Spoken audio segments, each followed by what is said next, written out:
2시간 전에 마감한 트레이더가 생생하게 전하는 글로벌 마켓 리뷰 델타1입니다. 방금 마감한 미국 시장은 크게 위아래 꼬리를 달면서 요동을 쳤고 대응하기 어려운 역대급 시장 중 하나였지 않나 생각됩니다.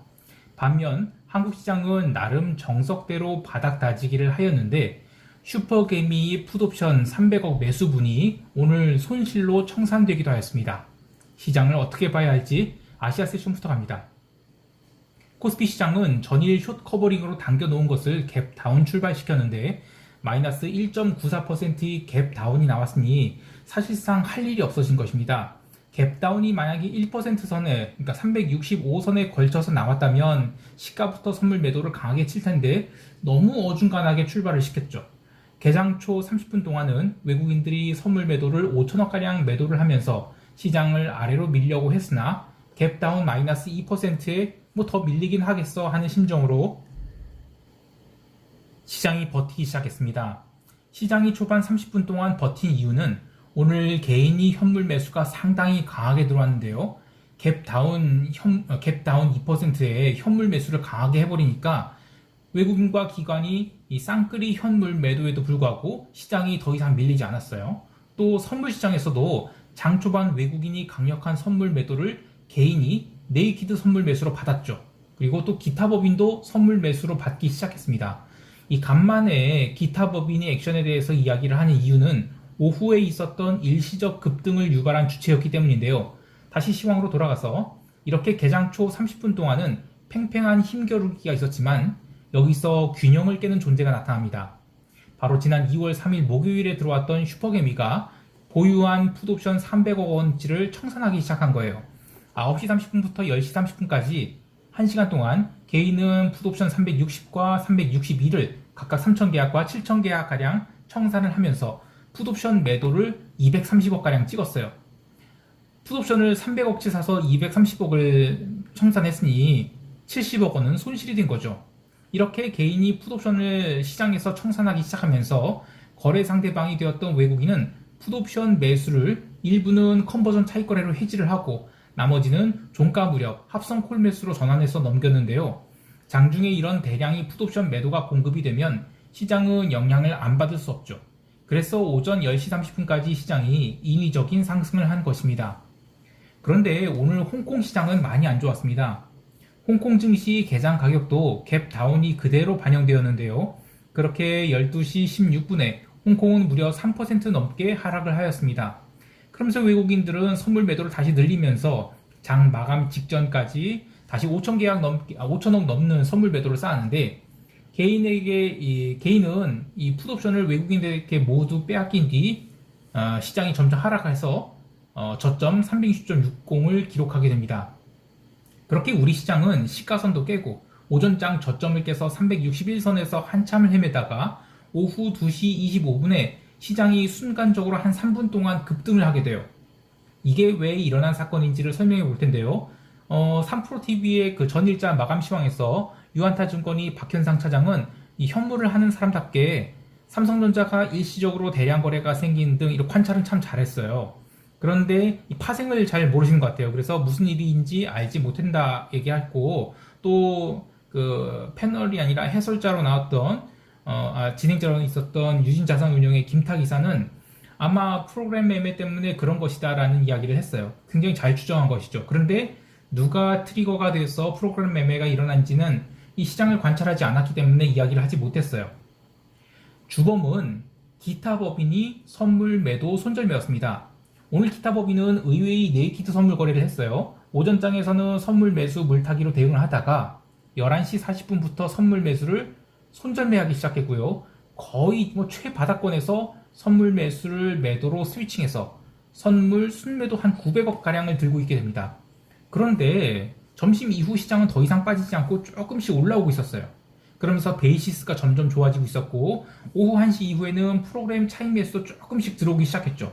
이렇게 최바닥에서 선물 매수를 선물 매도로 스위칭을 한 상황에서 선물이 다시 오르기 시작하자 평가 손실을 입기 시작한 기타 법인은 이 양싸대기를 맞는 상황이 돼서 도저히 안 되겠다 싶어서 오후 2시 25분에 갖고 있던 900계약가량이 선물 매도를 빠르게 손절매하기 시작합니다. 이 손절매가 3분 만에 이루어지면서 프로그램 매수 차익거래 트리거를 건드렸고, 그러면서 현물 바스켓에 대량 매수가 들어와서 삼성전자가 500억씩 거래되고 한 것이에요. 문제는 거기에 더해 외국인들이 그 다음부터 이 현물 비차익 매수를 마감 때까지 한 2천억가량 더 했거든요. 그래서 지수를 들어 올렸는데, 또 선물 매도도 장마감 동시효과 끝나자마자 빠르게 청산해서 순매도 2,500억 정도로 줄어들게 됩니다. 그러니까 정리를 해보면 기타 법인이 네이키드 선물 매수를 매도로 뒤집었다가 이 최바닥에서 매도로 뒤집었죠. 그런데 다시 올라오니까 이 양싸대기를 맞은 거예요. 그래서 에이 치워 하면서 빠르게 선물 매도를 손절매한 바람에 오후장에 그런 급등이 나왔다고 할 수 있겠어요. 이렇게 오전장에는 슈퍼개미 풋옵션 청산, 그리고 오후에는 기타 법인이 선물 매매가 아주 거칠게 움직였는데, 현물 시장이 잘 안 풀리니까 일부 슈퍼개미가 이 파생 시장으로 들어온 것 같아요. 근데 그들이 매매가 상당히 거칠게 나오면서 지금 시장에 교란을 주고 있다고 보거든요. 이 파생 시장은 주식 시장보다 훨씬 템포가 빠르고 또 어렵죠. 그래서 충분히 준비를 한 상태에서 들어와야 하는데, 그렇지 않다면 호구가 되어서 나가기 십상이에요. 올해 증시가 그닥 좋지 않을 것으로 보이기 때문에 파생 시장에 유입되는 개인 투자자들이 많을 것 같은데요. 아무쪼록 시장에 빨래질 당하지 않도록 철저히 준비를 해서 들어왔으면 좋겠습니다. 한 가지 더 이 한국 시장에 대한 이야기를 하면, 지난주 목요일에 그 우크라이나 박격포 사태로 철퇴를 맞았던 기관 트레이더들이 본부가 해체된 건지 이번 주에 월, 화 연속으로 양매도 트레이딩을 손을 놓고 있습니다. 위클리 옵션과 먼슬리 옵션 모두 손을 놓고 있는데요. 이렇게 되면 프리미엄이 잘 죽지는 않지만 그나마 다행인 것은 오늘 미국과 유럽 모두 변동성이 크게 하락한지라 수요일이 코스피 양매도장을 좀 기대해 보겠습니다. 자, 이제 유럽 세션 갈게요.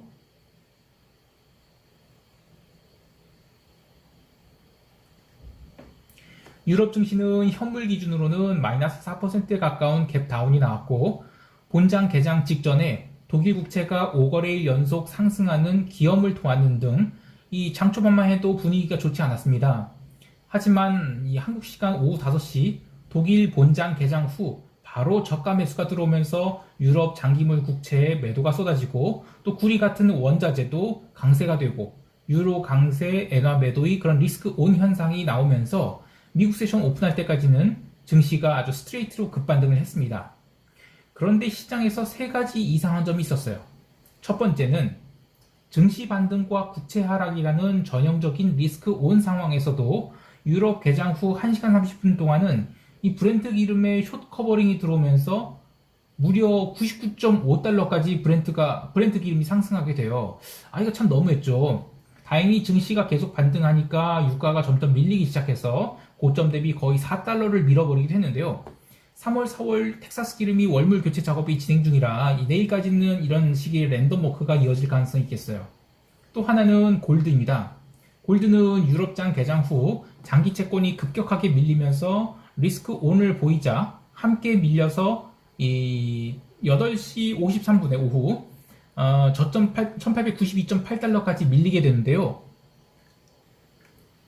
일봉상 윗골이 단 음봉으로 마감을 했지만 이 리스크 감소폭에 비하면 골드는 상당히 강했다고 할 수 있겠습니다. 이는 이 1900달러까지 올라온 동력이 단순히 전쟁 리스크만이 아닌 인플레이션에 대한 기대값도 들어있다는 증거가 되겠습니다. 세 번째 이상한 점은 바로 소맥이 무려 5.8% 상승을 한 것이에요. 아시아 세션에서 갭 상승한 소맥은 유럽 세션 초반에 강세를 보였다가 증시 리스크 온으로 상승폭을 크게 줄였는데, 유럽 세션 마감하고 나서 매수세가 강하게 들어오면서 사실상 종가 고가의 아주 의미 있는 양봉을 만들게 됩니다. 그러니까 이 농산물이 강세에도 전쟁 리스크 외의 에그플레이션 기대값도 들어있다고 할 수 있겠어요. 결국 채권 시장은 단기물과 장기물 모두 하락하면서 전쟁 리스크의 감소는 반영하였지만 원래의 문제, 그러니까 인플레이션을 때려잡기 위한 몇 bp 금리 인상을 할 것인지에 대한 압력이 다시 초점을 맞추고 있다라고 볼 수 있겠어요. 통화시장도 마찬가지였는데 유로화는 리스크 온 수준에 맞는 반등을 하였지만 오지달러는 오늘도 0.42% 상승하면서 이 최근 커머디티 통화가 초강세를 보이고 있습니다. 오늘 유럽 세션에서 독일 10년물 국채가 리스크 온 분위기로 이탈리아 국채와의 스프레드가 크게 줄었어요. 이 기회를 이용해서 독일 국채 매수 그리고 이탈리아 국채 매도의 스프레드 포지션을 구축했습니다. 저는 스프레드 확대, 그러니까 독일 국채는 버티는데 이탈리아 국채는 많이 밀리는 것에 베팅을 하는 것이죠. 멤버십 회원분들께 미리 말씀드렸지만 이 포지션은 리스크는 얼마 크지 않지만 증거금 스프레드가 적용되지 않기 때문에 증거금 많이 잡아먹어요. 그러니까 자본 효율이 그닥 안 좋은 거래입니다. 그래서 그냥 이런 거래가 있다라는 정도로만 생각해 주셔도 될 것 같아요. 스프레드 거래는 저는 이거는 좀 길게 가져갈 거라서 이번 월물 만기가 될 때는 롤오버를 해서 다음 월물 6월물까지도 가져갈 생각입니다. 자, 이제 미국 세션 갈게요.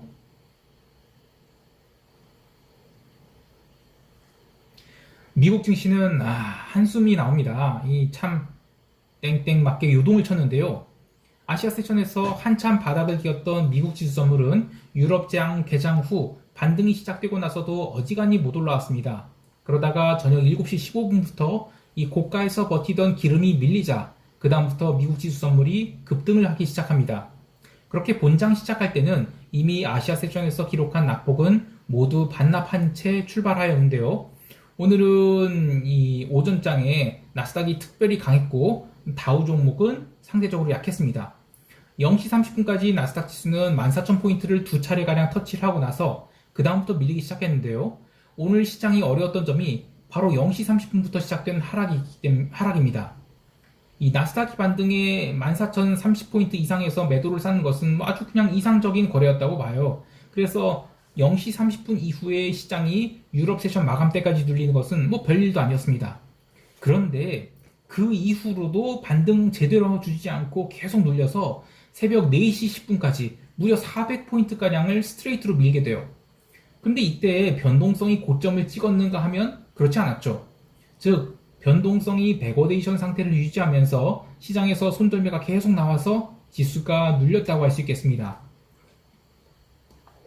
3시간 넘게 한 방향으로 지수를 밀어냈지만 변동성을 키우지 않고 지수를 눌러서 이게 어디까지 하락할 것인가 의문이 들기도 했는데요. 다행히 새벽 4시 10분에 저점을 찍고 이 바이든이 연설이 시작되면서 지수는 반등을 시작합니다. 하지만 이 반등도 상당히 어려웠던 반등이었는데요. 새벽 4시 30분까지만 해도 이 현물 시장에서는 매도가 계속 쌓이고 있었습니다. 하지만 선물은 강하게 반등 시도를 하자 호가 공백이 생기는 등 시장이 크게 요동을 치게 됩니다. 그렇게 3시간 넘게 누른 것을 30분 만에 다시 14,000포인트까지 당기자 해당 구간에서 거래량이 가득 실리게 되었는데요. 이후 장 마감 무렵 다시 매도가 나와서 13,800 초반까지 밀린 것도 대단히 어려웠던 모습이었습니다. 뉴스플로우 측면에서는 이 바이든이 이 러시아에 대한 제재가 1차 트랑슈로 발표되었는데 이 이야기는 이 러시아가 돈바스 지역에 군대를 보낸 것은 암묵적으로 인정한다는 것이죠. 제재 내용도 사실 뭐 그렇게까지 강한 게 있나 싶을 정도였고요. 문제는 1차 트랑슈가 있으면 2차도 있다는 거예요. 아마 그것은 이 키예프까지 동진을 의미하지 않을까 합니다. 그러니까 돈바스 먹은 거 그래 인정. 그런데 너 키예프까지 가면 가만 안 놔둘 거야. 뭐 이런 얘기죠. 여하튼 이 오후장의 반등은 사실상 고개만 들고 다시 내려온지라 쇼포지션을 잡는 쪽에서는 오후장의 반등에 매도를 쌓았을 것으로 추정됩니다. 개별 종목은 처참한데요. 이 다우 종목 중에서 나이키가 마이너스 3.33% 하락을 하면서 추세 이탈을 해버렸죠. 올림픽 끝났다고 밀어버린 건지 거기에 뭐 홈디포 같은 경우에는 실적 발표가 양호하게 나왔음에도 불구하고 갭 다운 후 8.85% 하락을 해버렸습니다. 전반적으로 이 다우 종목이 약세를 보인 가운데 나스닥 빅테크는 오전장만 해도 강세였는데요. 이 테슬라와 넷플릭스 그리고 뭐 트위터 같은 추세를 이탈한 종목들이 손절매가 나오기 시작한 것으로 봐야 되겠습니다. 여기에 뭐 로빈후드와 파페치도 뭐 4.23% 하락 그리고 5.57% 하락이 나왔는데요. 이들 종목은 뭐 주말경 혹은 다음 주에 바닥이 확인되고 나야만 추가 매수를 할 수 있겠어요. 나스닥이 장중 진폭이 400포인트에 가깝고 또 움직임 또한 아주 거칠게 움직이고 있어서 레버리지 관리와 템포 조절에 특별히 주의를 기울여야 되겠습니다. 이제 시장 총평하면서 대응 전략 이야기할게요.